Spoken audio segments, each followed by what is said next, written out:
Are you really convinced that superstition is a concept that does not belong to you? And have you ever thought that you could be close, at least in this case, to Chinese people? Well, I am one of those people who would have never thought so.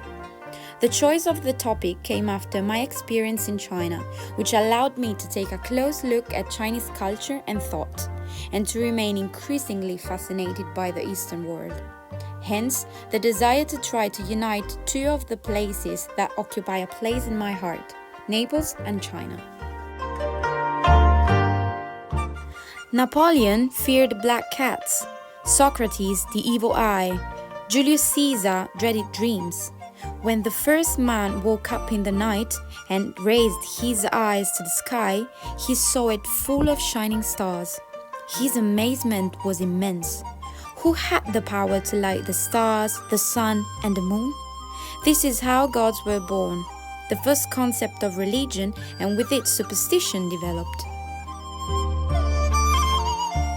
Superstitious beliefs, due to their irrational nature, should have fallen behind with the arrival of education and the advent of science.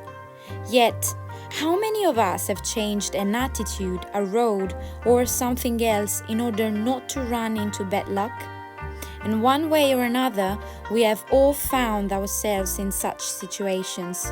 So, I don't believe it, but you never know.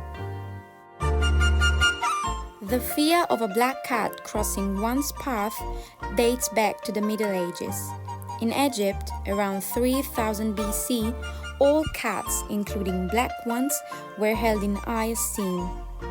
Impressed by the way a cat could survive numerous high falls unscathed, the Egyptians originated the belief that the cat has 9 lives. Alley cats were often fed by poor, lonely old ladies, and when witch hysteria struck Europe and many of these homeless women were accused of practicing black magic, the notion of witches transforming themselves into black cats in order to prowl streets unobserved became a central belief. If we think about superstition and Naples, what immediately springs to mind is the use of apotropaic objects. Among the most used ones, we find Ogorniciello, the little horn, which, in order to be effective, must be red, which has always been the color of luck. We can already find an analogy in this one, because even for Chinese culture, red is the lucky color par excellence. And handmade, so that the one who models it can infuse it with positive energy with his own ends. It therefore serves to cast out the evil eye, which literally means eye that casts evil. Passing instead to the other side of the world, in Beijing, I visited the tombs of the Ming Dynasty. A very interesting Chinese popular belief, which could be related to the evil eye, is that going out the same door you came in through calls bad luck. The guide, in fact, explained us that we would follow the path not to go out through the same door we came in. It should also be noted that the entrance doors in China are characterized by a step, albeit a tiny one. This is necessary to prevent evil spirits from entering, which in the Chinese imagination are little devils. The Chinese people are characterized by tetraphobia. It represents a form of aversion or fear of the number 4. This happens for linguistic reasons. In the Chinese language, the word indicating the number 4, S, sounds very similar to the word death, S, in many forms of spoken Chinese. All numbers containing the number 4 needs therefore to be avoided. In buildings, floors with these numbers are often skipped.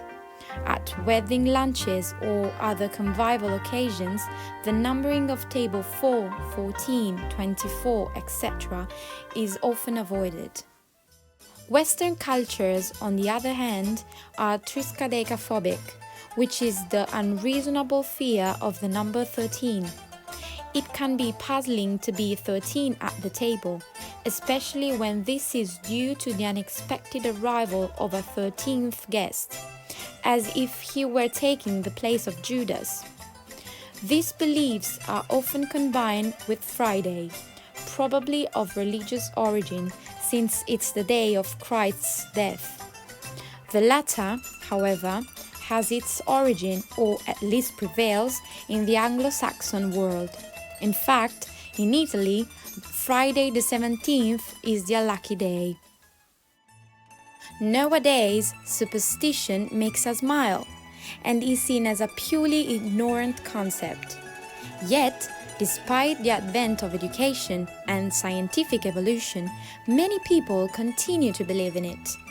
In everyday Neapolitan life, the evil eye is translated as "I have eyes upon me," an expression pronounced after a series of unfortunate events, and it's customary to make up for it through rituals. In my opinion, in these cases, the psychological factor plays a very important role. Superstitious beliefs began to take shape, starting from a basis of ignorance and lack of scientific knowledge, and then continued over time in the form of tradition. This is the starting point for the mental process according to which, in the face of certain situations, we are led to think, "What? Nonsense, but better not to risk, because in any case, a così si riesce." So they say.